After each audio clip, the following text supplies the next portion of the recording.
When does a person feel worthless? When they're being sold at a market? Or when the people closest to them see them as a burden? Anna had already learned the answer. With her worn-out dress falling below her knees, she lost her balance on the muddy stones, and no one stopped the mocking laughter that echoed through the crowd. Her father pushed her from the shoulder with the back of his hand. "Get up! Don't embarrass me," he growled. The small market square was slowly filling up after the morning fog had cleared. The smell of fresh bread, tobacco, and diesel mixed with the stench of horse manure made her stomach turn. But that wasn't what was choking Anna. It was shame. Not just sadness, shame so deep it felt like she had sunk into the ground. She's 23. Quiet. Obedient. She cooks, does laundry. But she can't bear children. Her father's last sentence echoed loudly through the square. "Don't bother checking inside, gentlemen." Like a seed that doesn't bloom. Might as well take her as decoration. Some people in the crowd laughed. Some turned their heads. Others just stared without pity or scorn. Anna's eyes were fixed on the ground. Images flashed before her eyes. The white shawl placed on her shoulders on her wedding night. The sign she prayed for every month. Her mother-in-law's empty gaze. And the day she was kicked out of the house. When the new bride stepped over the threshold, Anna had been pushed out with no suitcase. "Who wants her?" "I'm giving her cheaper than a cow," her father shouted. And then silence. The crowd suddenly parted. Someone walked forward with heavy steps. A tall man with broad shoulders, his clothes stained with resin and sawdust. His hat covered most of his face. The pouch in his hand was as quiet as his movements. He lined up silver coins on the table. He didn't say a word. Didn't bargain. "You serious?" Anna's father asked with a smirk. The man nodded slightly and said in a low voice, "She won't be judged. That's enough." He turned and began walking away. Anna didn't move. Her feet felt rooted to the ground. "What are you staring at?" "Move," her father shouted, shoving her roughly. She picked up her cloth bag from the ground. Inside were just a worn pair of shoes, an old hairbrush, and a small brooch left by her mother. She followed the man. The cart was waiting beside the blacksmith shop. He didn't help her up, but he handed her a canteen of water. "Long way ahead," was all he said. Anna took it. The water smelled like metal, but after all the shame burning her throat, a bit of coolness helped. Not much was said during the journey. As the wheels creaked over the dry dirt, the sky stretched out like an endless void. She didn't dare ask his name. Though sitting beside him, he felt like he was far away behind stone walls on some distant mountain. His face looked tired. His hands were thick, full of cracks. But his eyes, they held no pain, no anger, only exhaustion. "What's your name?" she whispered at last. "Luke," he said. "I've got 4 kids. Needed someone to watch over them. Ain't got time to go searching. So, am I just a nanny?" "No, just someone who isn't cruel. That's all I need." When night fell, they reached the house. A small wooden cabin, worn down by the wind, hidden in the shadows of pine trees. There was no door, just a blanket nailed in its place. 4 pairs of eyes watched from the window. "This is Anna," Luke said. "She'll be staying with us." The youngest, maybe 3 years old, ran and hugged his leg. Luke picked him up with one arm, opened the door with the other. "Go upstairs. There's warm water in a bucket." Anna climbed the stairs with trembling legs. The room was small but clean. Outside the window was a view of loneliness, a world with deep roots but fallen leaves. She sat on the bed, didn't cry, just let out a quiet breath. Because for the first time, no one asked what was wrong with her. No one said, "Why can't you?" For the first time, just being there was enough. The morning started not with the sound of birds, but with the voices of children. Footsteps creaked the wooden floor beneath the room. A soft whisper, then a short scream, and the sound of a spoon hitting the ground. Anna jolted awake. For a moment, she forgot where she was. The silence around her reminded her she wasn't in the city anymore. And the smell of pine coming through the window told her she was in someone else's home now. Her feet trembled as they touched the wooden floor. A light breeze slipped in through the crack, gently swaying the old curtains. When she went downstairs, she froze at the chaos in the little kitchen. A sack of flour had spilled on the floor. The butter had burned in the pan, smoke rising from it. The oldest child, about 11, a boy, was barking orders at his siblings. "You're late again," he said to the middle one, who was drawing shapes in the window's steam with his finger. "Shut up, Eli," the older boy snapped, not noticing Anna behind him. Just then, As Anna bent to pick up a plate that had fallen, the sound gave her away. 3 pairs of eyes turned to her. Silence. Questioning, suspicious, distant. Luke wasn't in the kitchen. Maybe he was in the forest or already chasing after wood to chop. Anna walked to the table under the weight of their stares. "Smells good," she said, lowering the heat under the pan. No one responded. Only the youngest Ben picked up the bread that had fallen and handed it to her. His gaze was still baby-like, but there was no shadow of fear in it. Maybe he hadn't yet gotten used to women leaving. Anna burned the first bread she cooked. The second was softer, but she forgot the salt. One of the kids mumbled, "These are still better than Susan's." Was Susan the previous woman? Anna didn't ask. All day, she just worked. Quietly, she washed laundry, fed the chickens, shook out the rug. But mostly, she kept her hands busy, always holding, fixing, carrying something. Because if she stopped, she'd fall. And if she fell, she might not get back up again. That afternoon, just as the soup was boiling, she accidentally knocked over the pot. Hot water spread across the floor, onions scattered, and the children went silent. Anna froze, eyes wide, pulling her hands to her chest. She was expecting the usual, a slap, or a yell, but only silence came. Then Luke appeared at the door. He stepped inside slowly, looked at the pot, then crouched down. "It's just soup," he said. "That's all. No scolding, no eye roll. Not even a look that said, 'You're useless.'" That night, as she sat on the porch, the wind blew off the scarf covering her hair. She cried quietly, like a little girl still stuck inside her. A question she was too afraid to ask circled in her mind. "Could I stay here?" After putting the kids to bed, Benji came over and sat in her lap. The presence of a child who didn't know her, but still chose to be close, didn't crack her heart further. It made something bloom there for the first time. "Song?" the child asked, barely forming the word. Anna sang in a language she didn't know. She made up the words herself. But that night, the child slept. And for the first time, someone found peace in her voice. When morning came, and she walked into the kitchen, a teapot was boiling on the stove. Next to it, an old, cracked mug, and a piece of paper. Just one word written on it. "Thanks." She didn't know who wrote it, but she knew one thing. She was slowly starting to exist in this home. And that day, she saw something different in Luke's eyes. He no longer looked at her like a burden, but like someone who had always been missing. Time moved differently in the forest.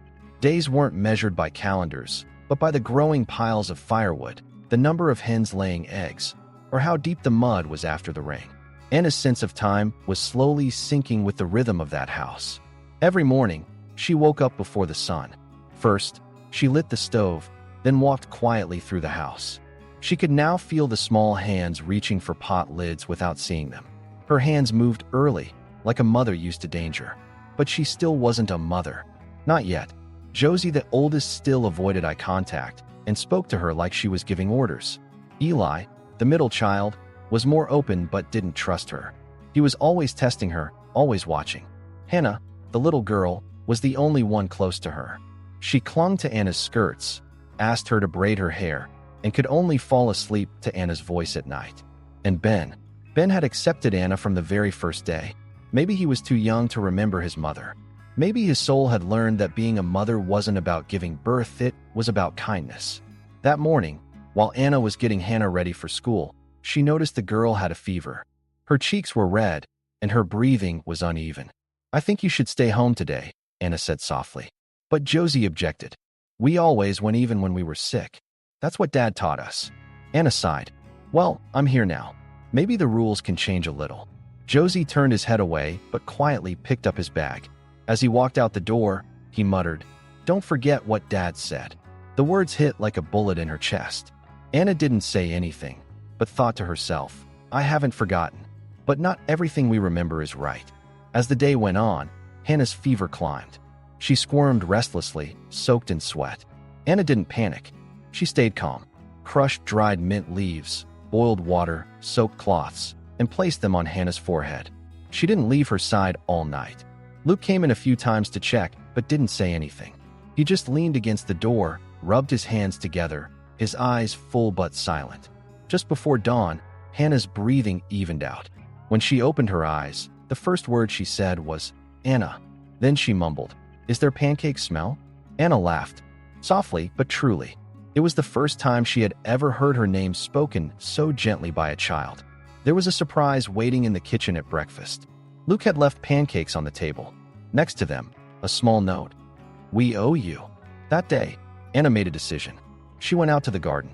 Her hands weren't calloused yet, but she was determined to bury them in the soil. Even though spring was near, hope could still grow among the dark leaves. She told the kids to gather old planks and help build a new fence. Josie resisted at first, but Eli got excited right away. Ben went wild, attacking the dirt with a tiny shovel in his hands. At the end of the day, Hannah came over holding a cloth flower. "Put it here," she said. "This is our garden." That night after dinner, Josie washed the dishes for the first time without being asked. Eli made a wooden spoon and handed it to Anna. "Looks like my mom's," he said, "but it's yours now." Anna couldn't hold back her tears. But this time, it wasn't from pain. For the first time, she felt a sense of belonging. For the first time, a table wasn't just set for food, it was set to be a family. Later that night, as she sat on the porch, Luke quietly joined her. He looked tired, like always, but his eyes were calmer. "I don't yell at my kids," he said. Anna looked at him. "I know. I grew up in a house where people yelled. I was always expected to be someone I wasn't. But I realized I couldn't do that to my kids. I didn't leave them. But I also never had the courage to let someone in." Anna lowered her head. "I didn't choose you," Luke continued. "I just figured maybe it was time to let someone choose you." And in that moment, Anna realized something. Luke's silence didn't come from ignorance. It came from the heavy quiet of his past. And she had started to heal that silence. Not with words, but just by being there. Days now began with a child calling mom, and ended with a pair of eyes closing in trust. Anna's life was no longer shaped by calendars, but by the echo of small moments. But some echoes didn't only bring peace, they also brought back old fears. That morning, Anna jumped out of bed to Ben's scream. "There's someone in the garden." There was no trace of play in his voice, only fear. Anna looked out the window. Just outside the fence, under the shadow of the oak tree, stood a man. The sun had barely risen, but he was already there. Drunk and familiar. Marcus. He lived in the lower part of town, only came up into the hills to hunt, or so he claimed. Most of the time, no one really knew why he was around. Even back when Luke's wife was alive, he would hang around, letting his eyes wander over her. And now, he was standing there with an empty wine bottle, staring at Anna. He was smiling, but there was nothing warm in it. "Well, don't you look good?" he said. "House life suits you. The kids call you mom now, huh?" His tone was mocking. Dark. Anna locked the door immediately. Luke had left early that morning. It was just her and the kids in the house. Her heart was pounding. She pulled Hannah by the arm, leading her to the kitchen in the back. "Josie," she said, voice firm, "take Ben and Eli. Go to your room. Don't open the window. No matter what, stay inside." Josie understood. He didn't argue. For the first time, he followed the command in her voice completely. Marcus came closer to the door. He stopped in front of it and spilled the last drop of wine on the ground. "If you don't let me in, I'll go to the neighbors," he said. "I'll tell them who you've been bringing into the cabin by the edge of the woods. What kind of service you've been offering." Anna's throat went dry. Marcus grabbed the doorknob. He pressed it, tested the lock, cursed. "Who do you think you are, huh?" he shouted. "What good is a woman who can't even have a child? You're trash. But me, I know how to make even trash useful." He slammed his hand against the glass pane. Anna stepped back in with a small kitchen knife in her hand. Her hands were shaking, but her eyes were steady. She wasn't going to hide. Not this time. But then, the door suddenly opened, and there was Luke, standing in the doorway. His shirt half-buttoned, an axe in his hand, his eyes locked on Marcus. "What are you doing here?" he asked. His voice was low but full of threat. Marcus smiled. "Just trying to help. I heard the new woman was quite the hostess." He took a step forward. That single step was all it took. Luke lunged. The two men hit the ground. As the kids screamed upstairs, Anna froze. Glass shattered. The ground echoed with the metal of the axe. The sound of Luke's fists landing on Marcus's face blended with the wind rustling through the trees. And finally, silence. Marcus was on the ground, still conscious but unable to move. Luke stood over him, not with rage in his hands, but with exhaustion. "Don't come near this house again," he said. "If you do, I'll bury you under that pine tree, and no one will ask where you went." Marcus crawled away. Only the uneasy chirping of birds remained. Anna stepped closer to Luke. She held his hands. Her knees were weak. "You're okay, right?" she asked. Luke nodded, but his voice was shaky. I just wanted to protect you." And that's when Anna realized he hadn't fought to save her. He fought to stand with her. That evening, the kids quietly laid their blankets on the floor. No one talked about what had happened, but each of them had learned something. That woman wasn't just someone in the house anymore. She was the heart of it, the part that refused to break. While sitting on the porch, Luke handed her an old, cracked mug. Inside was a bunch of daisies. "The glass broke, but this still holds," he said. Anna cupped the mug in her hands. The window had shattered, but the mug held flowers. And in that moment, Anna made a decision. Even broken, she would stay where she belonged. As the days went by, Anna started hearing her name from different voices. But the meaning behind that name had changed. At first, when they said Anna, there was doubt in their tone. Then came routine, the need. And now, when Hannah said Anna, it felt like watering a flower. When Ben ran to her shouting Anna, it sounded like dry earth breathing after the rain. But one morning, Thomas, the oldest child, Josie's real name, did something that lit up that quiet place in Anna's heart. That day, Luke had gone into town for work. Anna took the kids to school. The new teacher was filling out the registration book.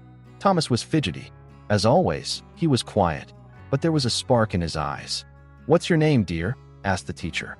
"Thomas Jennings," he said proudly. "And your mother's name?" A short pause. Then, "Anna Jennings." Anna's knees went weak. It felt like the classroom fell silent, like the world held its breath for just a moment.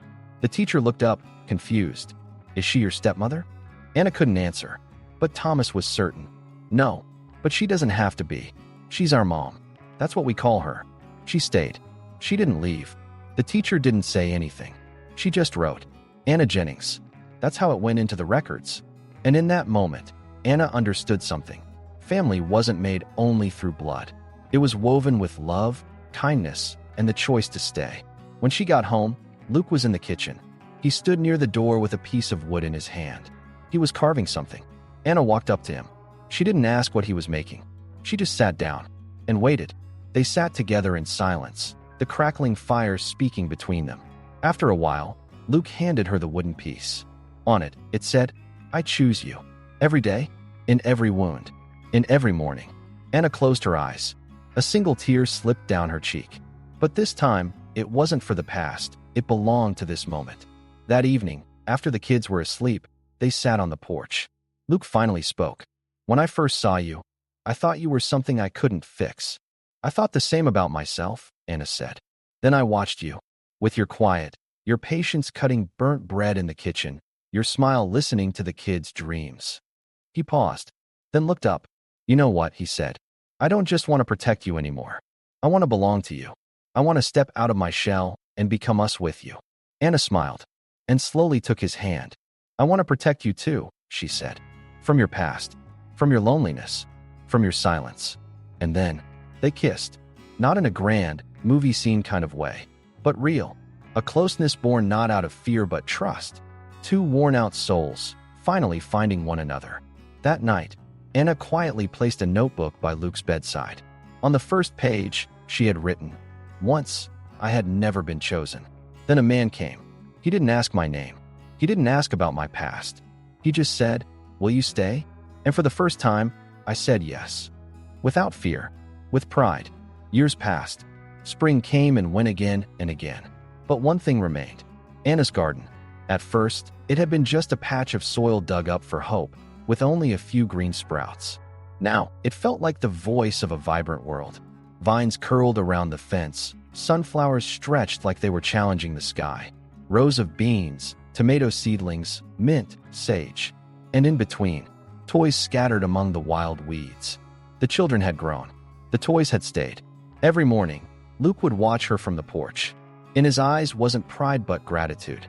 Because this garden didn't just feed their stomachs. It fed their souls. Anna had recreated herself in that soil. Where a child had once said, "Mom," for the first time, now grandchildren were running. Thomas had married. At the wedding, he took Anna's arm and said, "I want to walk with you." No one asked about last names, because everyone knew. Being a Jennings wasn't about being born. It was about choosing to stay. Eli had become a carpenter. He built a bench beside the garden. He carved into it. This is where my mother sits. When the earth is thirsty, her hands become water. Hannah had become a teacher. She taught her students that family isn't built by blood. And Ben still came to Anna first thing in the morning. Years had passed, but he still asked, "Mom, what are we cooking today?" But time had slowed Anna down too, just like it does to everyone. One morning, she sat under the old pine tree in the corner of the garden and took out her notebook. The cover was worn, but the inside was alive. Pages filled with notes, little poems, words from the kids, tiny phrases written by Luke. And on the very last page, she wrote, "Today, I didn't do anything. But after breakfast, Ben patted my back. Hannah brushed my hair. Luke quietly held my hand. And a new flower bloomed in the garden. I think I've done enough in this life." 2 weeks later, when the morning sun rose, Anna didn't wake up. The notebook in her hands, her head resting gently on the bench. There was no fear on her face. Only peace. Luke didn't speak for a long time. That morning, he only boiled some water. He placed a bunch of daisies in the old, cracked mug. Then he went into the garden, to Anna's favorite spot, and placed a stone. With his own hands, he carved into it. She didn't give birth to us, but she brought all of us to life. And after that, every morning, like she used to, he went down to the garden, touched the soil, poured water with a prayer he never said out loud to the children. And every time, he whispered to himself, "You're still here." Months passed. One day, government officials came. A new railway was to be built. They were buying land. Luke listened. He nodded. Then he simply said, "This place is not for sale." The men laughed. "Look," they said, "no one really lives here anymore. The kids are married. The grandkids are far away. You're old now. What's left?" Luke stood up with his cane, looked at the sky, then at the garden, at a tiny sunflower still trying to bloom at the edge of the fence. "A woman once made life grow here out of dry soil," he said. "A family was born here. This isn't just a house. It's a mark. And marks can't be sold." Then he hung a sign on the gate, wrote it with his own hand on a piece of wood. "Not for sale." Everyone who passed by saw that sign. And one day, one of his grandchildren asked, "Grandpa, why do you always call it Anna's garden? Why don't you say it's yours?" Luke didn't answer at first. He just walked, took them to the garden, pointed to the board on the fence. There, it said, "She did not bear my blood, but she gave birth to the rest of my life." Years later, Luke too passed quietly. He was buried next to Anna, beneath a pine tree, in the shadow of their garden. Their gravestones side by side. But the real epitaph was left in the garden, and the soil still blooms.